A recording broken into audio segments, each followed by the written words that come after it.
CBS Radio Mystery Theater presents...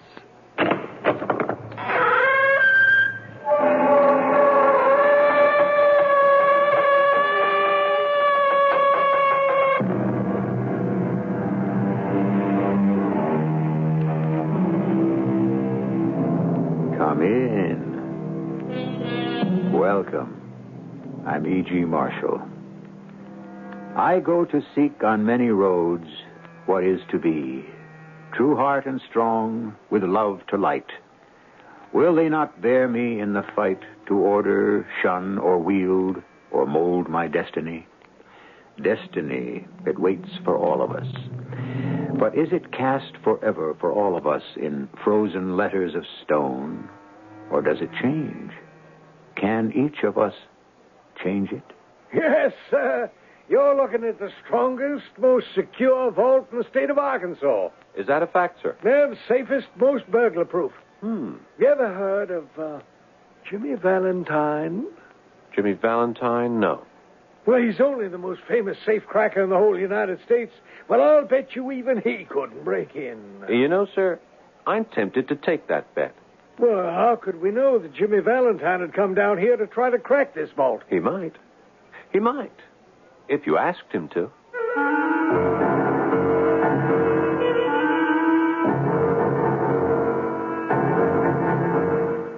Our mystery drama, Jimmy Valentine's Gamble, was adapted from the O. Henry classic especially for the Mystery Theater by Sam Dan and stars Robert Dryden and Paul Hecht. It is sponsored in part by Buick Motor Division. I'll be back shortly with Act One.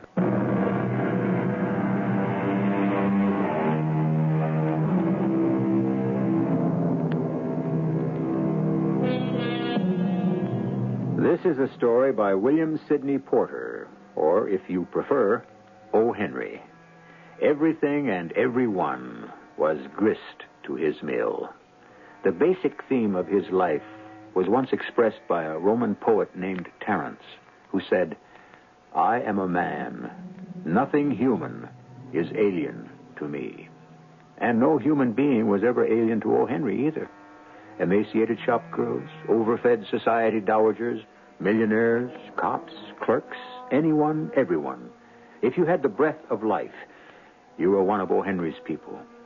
At this time, let us meet one of O. Henry's favorite people, a bright young man named Jimmy Valentine. For further particulars, listen to the master storyteller himself. I met Jimmy Valentine while I was in prison. What was I doing in prison? Well, let me just say this about prison in general. Many of the people who are in it should be out of it, and many of the people who are out of it should be in it. At any rate, this is Jimmy Valentine's story, not mine. I was assigned to work in the dispensary. It was an easy, pleasant job. Well, Jimmy, I see you getting out tomorrow. Happy days, Billy. I guess you won't be coming in here to the dispensary anymore for my good old toothache remedy, huh? Oh, I never got a toothache. I come in for the lecture. The lecture? I've heard the lecture from professionals, Billy, from preachers and judges and wardens, but none of them even come close to you. Jimmy, I hope you never come back. You're really not a bad fellow at heart. Oh, I am. I am. Stop cracking safes and live straight. I'm the best there is. Look at these fingers. These are the fingers of a genius. Let my fingers touch the lock on a safe, and they just don't feel. Oh, no. They can see. They can hear. And the net result? Jail. If you were smart, you'd give it up. I can't. It's destiny. It's what I was born to do. Nobody's born to be a safe cracker. What were you born to be, Billy? A bank clerk? Look where it got you. No, I don't think I'll work in a bank anymore. A drugstore clerk? I hope not. You see, pal, that's your problem. You don't know your destiny. You call safe cracking a destiny? Well, maybe it ain't exactly. Isn't. Thank you, Billy. Maybe it isn't much of a destiny, but at least I got one. Let me know when you find yours. Well, I found my destiny after a while. It was to go to New York City and write stories for magazines and newspapers. And it was a happy destiny. I wished I could tell Jimmy Valentine about it, but I had no idea where to find him. And then one day, a letter arrived. It was from a Mr. Ralph D. Spencer. Who could it be? I didn't know anyone named Ralph D. Spencer. Dear Billy, Jimmy Valentine is out. Ralph D. Spencer is in. I have gone and done it. I have gone straight. I have become a rube. I have married the dearest, sweetest girl in the world. The only safe I open now is the safe in my very own shoe store. And although I feel like a fool using the combination, it's all part of my new life. I had to laugh. The very idea of Jimmy Valentine happily married and the proprietor of a shoe store in a small town. Anyhow, I returned to the letter. After he was released from jail, he went straight away to a saloon owned by one Mike Dolan. Jimmy. Oh, Jimmy, my boy, what a sight for sore eyes. Have a drink. I'll put away the bourbon, Mike. Oh, that's right, I forgot. You never touch the hard stuff. Can't afford it. Makes your fingers shake. A tall glass of seltzer and milk, right? Right. Yes. I'm sorry you had to stay in jail so long. Oh, 4 months ain't too bad. And that detective. Yeah, Ben Price. Well, you knocked out a two. Yeah, you shouldn't complain. He gave me a black eye. What a beauty of a fight. A beauty. I meant to ask, why didn't you go along quietly, Jimmy? You always did. I couldn't let him find my tools. Losing those tools would be like losing my arms. Well, Jimmy boy, they're here. Ready for you. Yeah, you couldn't buy a set of those tools for $1,000. Well, I believe it. They're made of the finest imported Swedish steel. Every drill, every punch, jimmy, clamp, auger, plus those little novelties I invented myself. They're the envy of the profession. Why, Sully himself said he'd give you $2,000 anytime you wanted to sell. I wouldn't sell them to Sully for $2 million. Why not? Because I don't like him. What do you got in mind? Well, first I have to pick up the tools, then, well, the world's my oyster, as they say, and watch me crack it wide open. And that's what he did. In the early evenings, say 7, 8 o'clock, he would crack open oysters at the finest restaurants in the country. And in the early morning, say 1 and 2 a.m., he'd crack open safes in some of the best guarded banks in the country.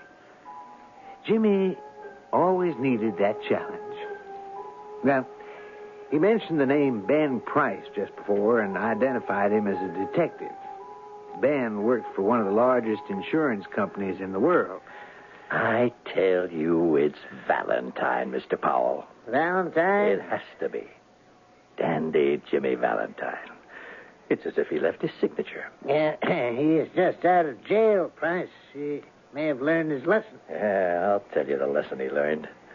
Small jobs, never more than a couple of thousands. Small bills, no silver, no securities. Nothing you can trace. It doesn't seem possible. Jimmy Valentine cracking safes for chicken feed? It has to be Valentine.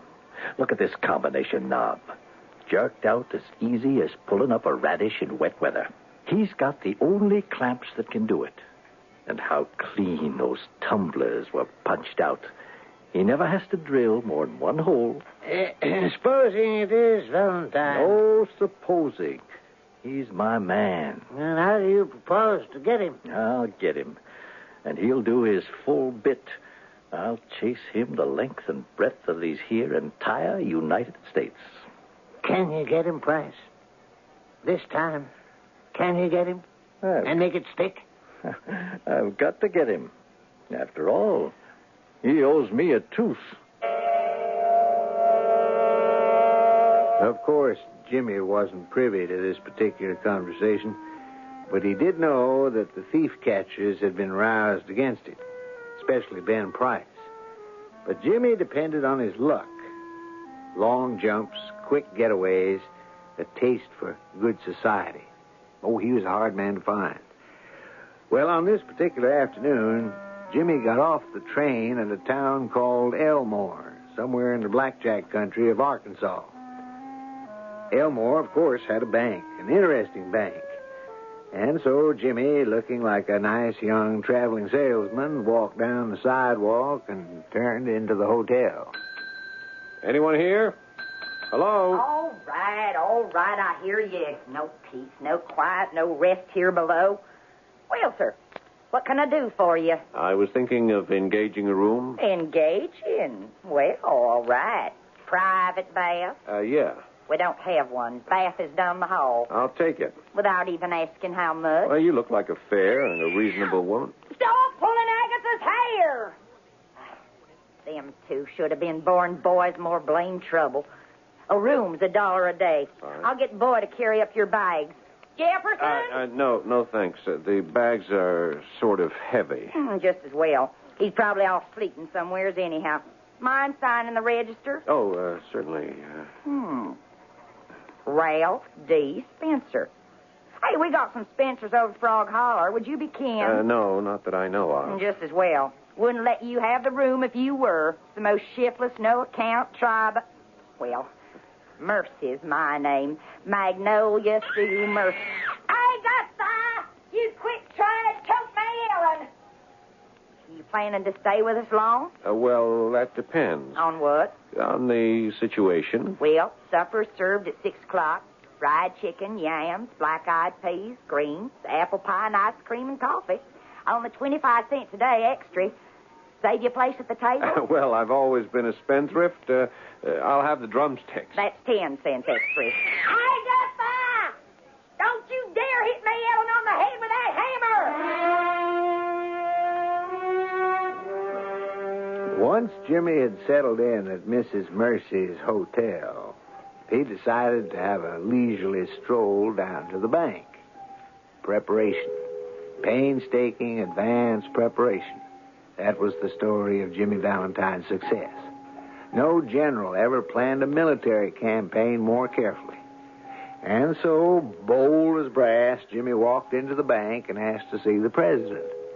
The president was a tall, stout, rather bald party who greeted Jimmy like a long-lost brother. Sit down, sir. Have a chair. Thank you, sir. Adams is the name. Rudolph Gustavus Adams. Very much your service, Mr. Spencer, Ralph D. Spencer. How may I serve you, Mr. Spencer? First National Farmers and Merchants Bank of Elmore is at your disposal. Mr. Adams, I'm thinking of making a deposit in your bank. A rather substantial deposit. Oh, well, Mr. Spencer, let me assure you... $5,000. 5,000. I hope it's not too much. Mr. Adams, I assure you, First National Farmers and Merchants Bank of Elmore has a host of substantial depositors. I'm glad to hear that. Yes. We're a most conservative institution. I am concerned with your physical safety. Physical safety? Yes. Do you have a strong, secure, and burglar-proof vault? Oh, we do. We do indeed. There isn't one to be found like it in old southern Arkansas. I have a fear. A deathly fear of burglars. Oh, rid yourself of that fear at once. I wish I could. Yeah, come, let me show you our vault. Oh, no, I wouldn't want to put you to all that trouble. Trouble? Well, since when is setting a customer's mind at rest trouble? You must inspect the vault. This handle here activates the solid steel bolt. Only one bolt, huh? Protection is adequate. It's more than adequate. Well, I was just kind of... Is there a time lock? Yes. A time lock? Well, like I say, I don't really know much about it, but I've heard of bank vaults that had time locks. Oh, that's window dressing. Doesn't mean a thing. Oh, yes, I'm sure you're right, sir. Of course I'm right. And I'd bet my life on this vault. Did you ever hear of a fella called Jimmy Valentine? Jimmy Valentine? No, I don't believe I ever did. You never heard of Jimmy Valentine? No, who's he supposed to be? He's only supposed to be the most famous safecracker in these United States of America. Oh. I'm willing to wager that even the great Jimmy Valentine himself would find it impossible to break into this here vault.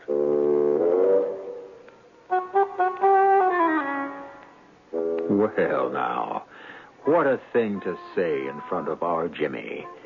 It only goes to prove the old adage, pride goeth before a fall. This little backcountry tin can, this could stop the likes of that peerless Jimmy Valentine? Well, it is possible Mr. Adams knows something we don't. Everybody will know everything as soon as Act 2 arrives.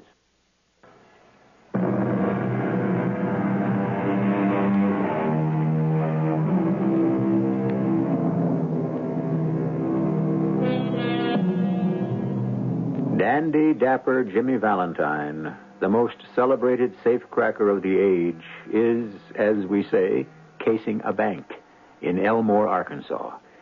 What Jimmy has no way of knowing at this point is that this will be his last job. He's telling the story in a letter to an old friend, a man he met while both were in prison, a fellow he knew as Billy Porter, and who the rest of the world came to know as O. Henry.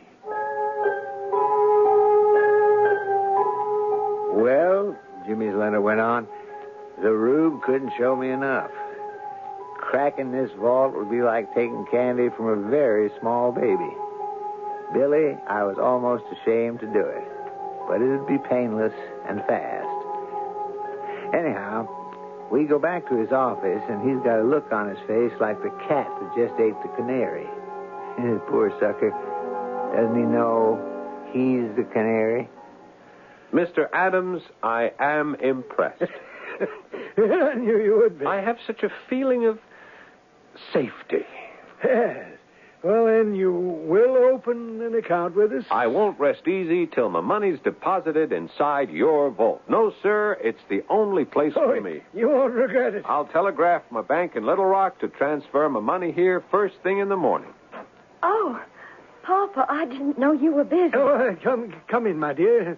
Mr. Spencer, I'd like to present my daughter, Annabelle. Annabelle, this gentleman's but become one of our major depositors, Mr. Ralph D. Spencer. How do you do, Mr. Spencer? How do you do? And here's how he describes her in the letter. She was about 5'2", with wavy black hair, and sparkling black eyes, and the cutest, trimmest figure you'd ever want to see. But that's only what she looked like. You know what she was, Billy? She was destiny. You remember how we used to talk about destiny back there in Columbus? Well, one look was enough, and I knew she was my destiny. Nothing else mattered. Nothing else existed. She was my destiny. How long are you planning to stay in town, Mr. Spencer? How long? Oh, indefinitely. Eternally. Why, Mr. Spencer, you didn't say you'd plan to settle down here. Well, I don't see why not. It's a fine little place. Don't you think so, Miss Adams? Oh, I love it. Yes, as a matter of fact, I've come down here to look for a location to go into business. Really? Yes, this looks like a progressive community, wouldn't you say, Miss Adams? Oh, yes. I just decided to scout some sort of business opportunity. Well, business does well here, Mr. Spencer. Do you know what we don't have and could use? Oh, now, my dear, this is a business discussion. What sort of business do you suggest, Miss Adams? Well, do you know what we need in this town? No. A shoe store. A shoe store? Yes, a shoe store. There's not a single exclusive shoe store for miles around. I simply cannot believe my ears. You did say a shoe store, huh? How did you know? How did I know what? How did you know I was in the shoe business? You're in the shoe business, Mr. Spencer? Born and raised in it. My dad owned and operated Spencer's Peerless Shoes in Chicago for 40 years. Well, if that only... Miss Adams, I wonder if I might impose... Impose? Yes, I wonder if you, that is... You see, I will require some guidance. Oh. I know enough to realize I don't know enough about my prospective customers. I'm a stranger. Now, I'm sure you know many of the ladies here. Well, Annabelle knows everybody worth knowing within 30 miles or so. Do you suppose you could tell me something about what they like? You know the styles and so forth? Well, Mr. Spencer, I'd be delighted.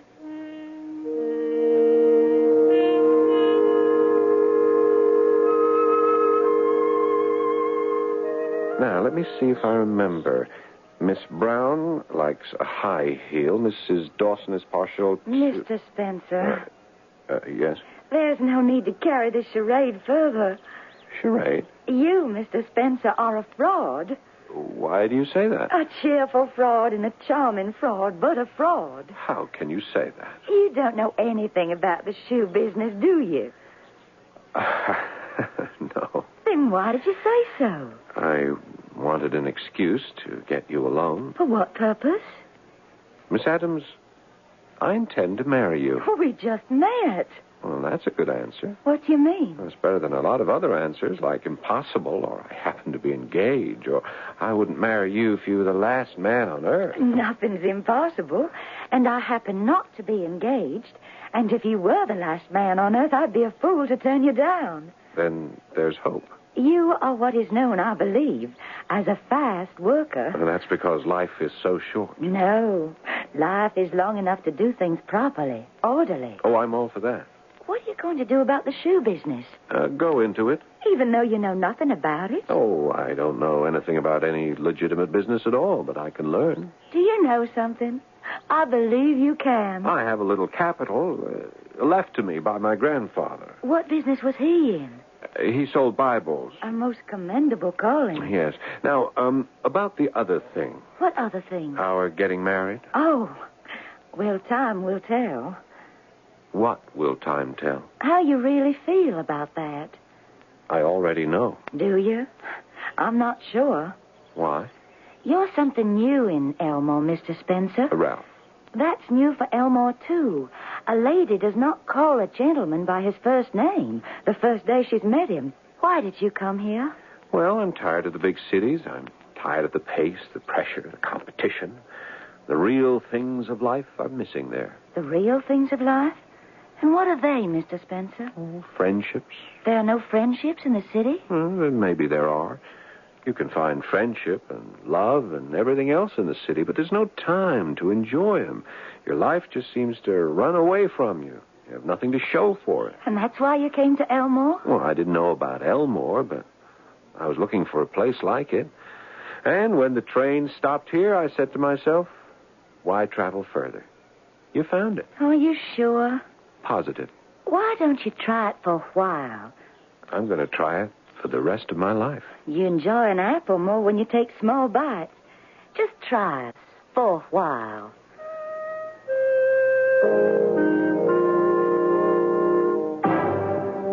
Well, Billy, his letter continued, I did have the $5,000, and the next day I put it in the bank. Her father's bank. It was a new experience, putting in instead of taking out.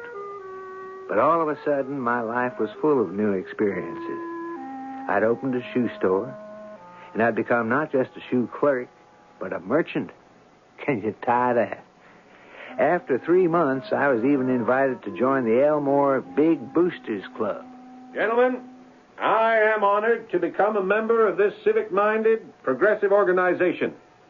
What appeals to me most is the fact that the Big Boosters act like big brothers to youngsters who need advice and guidance and can therefore be saved from entering a life of crime.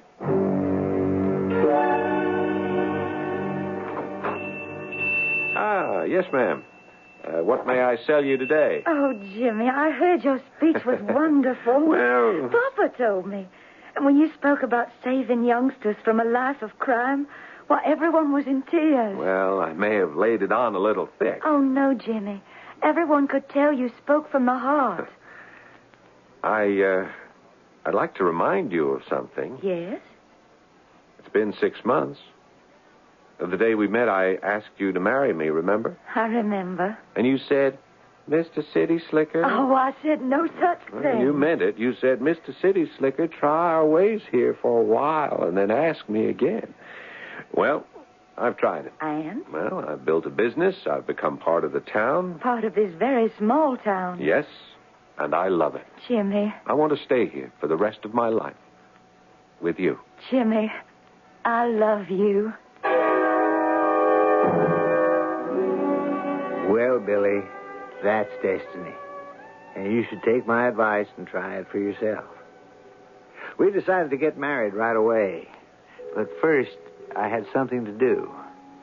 I had one little loose end to tie off. One link with the past that had to be broken. So I made a telephone call to an old friend. Hello? Mike, it's Jimmy. Jimmy, my boy. Yeah, you all right? Fine, Mike, fine. I was worried. Haven't heard or read a word about you in 6 months. Everything's fine. Are you sure? Yeah, Mike, I want to give you my tools. Jimmy, why? I quit the business. You quit the business? Oh, no. Tell me the sun quit shining and the rain quit falling, but don't Hey, tell Mike, me... I got a nice little store. You got a store?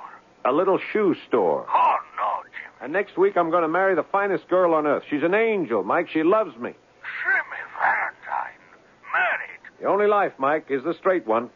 I wouldn't touch a dollar of another man's money for $1 million. Jimmy, is this you? Mike, you're the only real friend in the whole world. Be here next Sunday. Where? It's a little town called Elmore, Arkansas. I want you to stand up for me. Will you do it, Mike? Well, sure. Great. Now, I'll make you a present of the tools. I should drop them in the river, but I can't. Oh, Jimmy, consider what you're doing. I've considered it.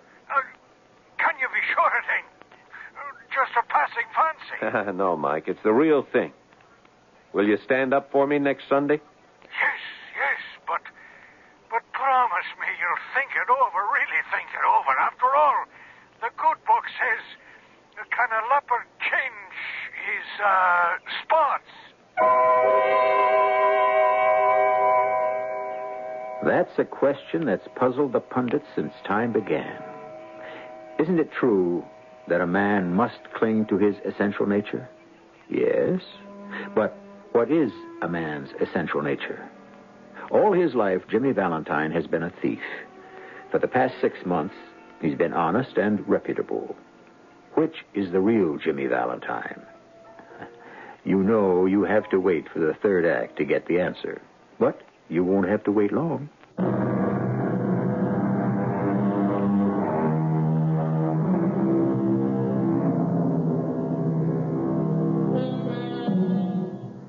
Change of heart, change of plan, change of life.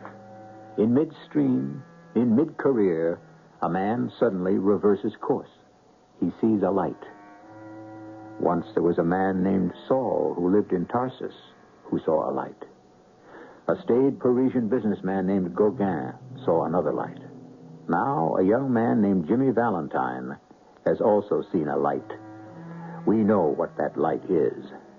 It shines from the eyes of Miss Annabelle Adams.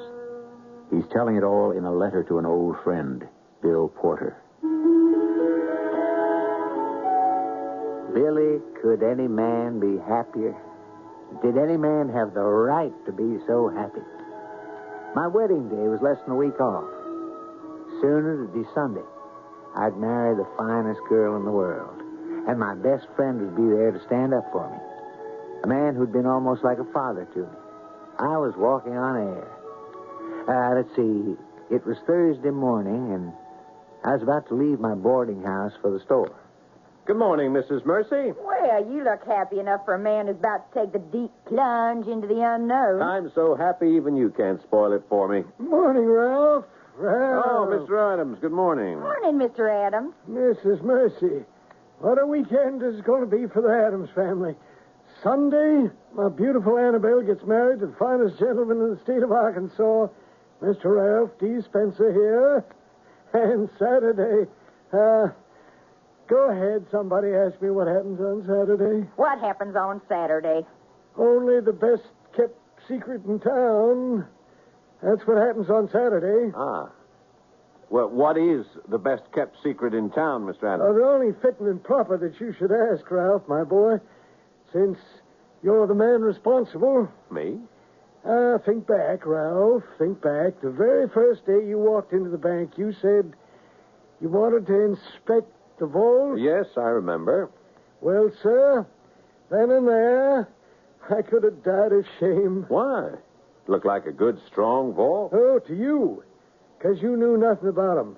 But I sold you a bill of goods. You did? Yeah, Ralph, my boy, that vault, that little sardine can of a vault. Oh, now, Mr. Adams. I even bragged about how to keep out Jimmy Valentine himself. Well, it could. You're saying it to make me feel good. Well, I realize that you and all my customers deserve something better. Oh, really, Mr. Adams? And it's being installed right now. A new vault. A brand new vault. The latest, the strongest, the most burglar-proof vault in the whole world. We'll be ready on Saturday. And the whole town's invited to inspect it. We'll serve punch and cookies. Will you come, Mrs. Mercy? And perhaps it'll inspire you to open an account with us.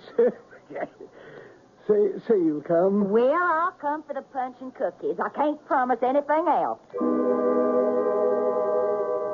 I never read a letter that was so filled with sunshine. And I was so happy for Jimmy. But that was Thursday. Something was going on that night that Jimmy was completely unaware of. Something that threatened to destroy the beautiful picture he saw as the rest of his life. Jimmy didn't know about it till much later, but at that moment, some 500 miles away, a friend of his best friend who owned a saloon, was behind his bar as usual. Hello, Mike. Hey, do I know you? Yeah, but that's not the question. Well, what's the question? Do you want to get to know me better? Where's all this going? The penitentiary. You're headed there now. Oh, I am. What have I done? What have you done? Well, let's see. You're a receiver of stolen goods. Who says so? A lot of people. Mostly a friend of yours, Sully. Sully? We have evidence. Testimony. Enough to fill a whole encyclopedia. Well, what if you do? I think it'll add up to 20 years. You're 46 now. Oh, dear. You'll get out at 66. Old, broken, good for nothing. On the other hand, I may not be going anywhere. All I have to do is make a telephone call. Why don't you? I think I will. You deserve to be put in your place. And I'll treat you to a drink or kick you out of here. Would you like to bet? On what? Give me 2627. That it doesn't answer. That'll be the day. It sure will. Is it ringing? Yes, it's ringing. You still haven't taken the bet. I don't blame you. Well, Mike, why don't you hang up? He's not there. Who's not there? Big John, your connection into the governor's office. What are you talking about? He's just been arrested. Big John. We've got him. Cold. You can't arrest Big John. Why not? The governor would never stand for it. Ordinarily. But the governor's been told he'll be allowed to finish his term if he keeps his hands off and retires from public life after his term is over. Next month. The governor... It was decided to avoid a scandal. Well, Mike... What do you want? I want Jimmy Valentine. I don't know where he is. If you don't know, you don't know. So you'll just do your full 20 years like a gentleman. I'm not a squealer. All right. I understand that. We've got to start someplace. 7 years. Now listen, boy. Here's what you can expect. And it's the best deal you can get. And only because everybody wants Jimmy so bad. 5 years. Not a minute less. 5. That's a dirty business. Sure. He's like my kid brother. Abel was Cain's kid brother. Now, look. He'll never know. Well, that's life, I guess. So where do I find him, Mike? Saturday was a beautiful day, and the whole town was in a festive mood. Everybody was crowded into the bank, laughing and talking and marveling at the great new fantastic bank vault. And so, ladies and gentlemen, there's nothing like it this side of Little Rock. This massive stainless steel door is fastened into place by 3, now count them, 1, 2, 3 solid steel bolts, which are thrown into place by this single handle. The crowning feature is this lock, this patented time lock. Only time can unlock this door once it's shut. You set her, and I'm going to now set her for 9 o'clock Monday morning. And a half hour from now, we close the bank for the day. We'll close the door. And no one, I repeat, absolutely no one will be able to open her again till 9 o'clock Monday morning. That's wonderful. Oh, Ralph. Ralph, I'm so happy. And look at Papa. It's such a wonderful day for him. Yes, there are going to be wonderful days for everybody. Hello, Mr. Spencer. Do I know you? Of course. Don't you remember me? I'm the fellow with the missing front tooth. Could we talk in private? Would you excuse us, Miss? Of course. Well, Jimmy, how do you want to do it? I don't know what you're talking about. Big John's out of the picture. The governor's in a straitjacket. This time, you'll get a fair trial. Now, listen, Price. And the burglar tools. That'll be the icing on the cake. You'll have to find them. We'll find them, Jimmy. We'll turn the town upside down. Never. Not where I hit him. You're not grinning so strong now, are you, Price? Okay, go ahead, arrest me. But you don't have a thing to take to trial, and you know it. I'll find those tools. Ah, come on, Price. I know the law as well as you do. You just can't find them. You have to prove they're mine. You have to find them in my possession. I didn't wait this long and come this far to fail now. Okay, Price. If you'll excuse me. What is it? What happened? Open the vault. What happened? Agatha, she pushed through mail and into the vault and turned the handle. Oh, no. Oh, my baby is inside. Agatha pushed her in. Open it. Open it. No, wait a minute, everybody. I can't open it. It can't be open till 9 o'clock Monday morning. Oh, she'll die, my precious darling. She'll die. Oh, do something. There isn't anyone who can do anything. The lock, it won't open till 9 o'clock Monday morning. It won't open. There isn't enough air in there. She'll die. Please, I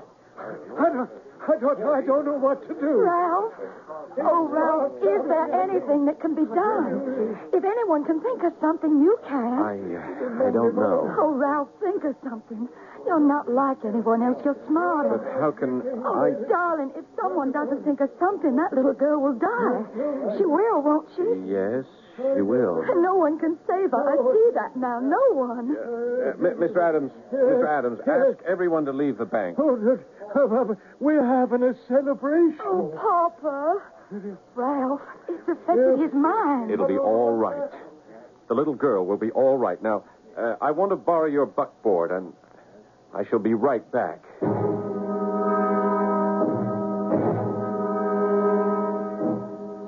What he did, he went to the secret hiding place. He returned with the hidden bag of burglar tools. There was a crowd outside the bank. I will need a gentleman to assist me. You, sir. I'll be happy to. Well, come with me, then.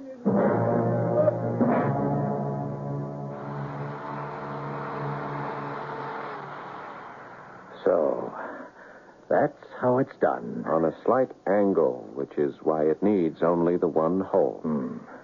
And now? Now, we turn the knob and feel for the clicking. See? And now, we just swing the door open. I wouldn't have believed it possible. The little girl. She's all right. She just fainted. I'll carry her out to her mother. Do me a favor. Take the tools and wait for me in the buckboard outside. I want to say goodbye to someone. Of course. He's got my little girl. Here you are, Mrs. Mercy. I just love my precious little Agatha. Ralph, you went and done it. Ralph, you're a great man. Oh, Ralph, darling, you're wonderful. And I have to go away for just a little while. What are you saying? I have to go with that gentleman. Go? Where? For how long? Tomorrow's Sunday. Please, darling, you'll understand after a while. Understand? What will I understand? Sir, would you come over here, please? I'll get to the bottom of this. Where are you taking my fiancé? All right, Price, let's just get this over with. I'm sorry. Sorry? About what? Well, I carry a pretty good line of shoes, but old Ralph Spencer here, he's tough to sell. And I had my trip for nothing, looks like. Price, what are you talking about? Looks like I was mistaken all along. Yeah. Darling, who's that man? I never saw him before in my life. And I don't think I ever will again.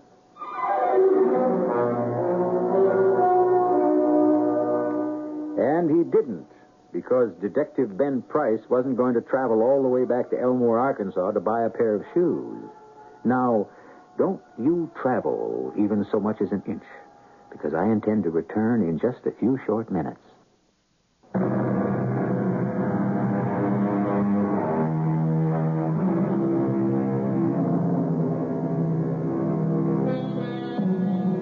To some people, it comes as a surprise that William S. Porter, or O. Henry, served a term in prison.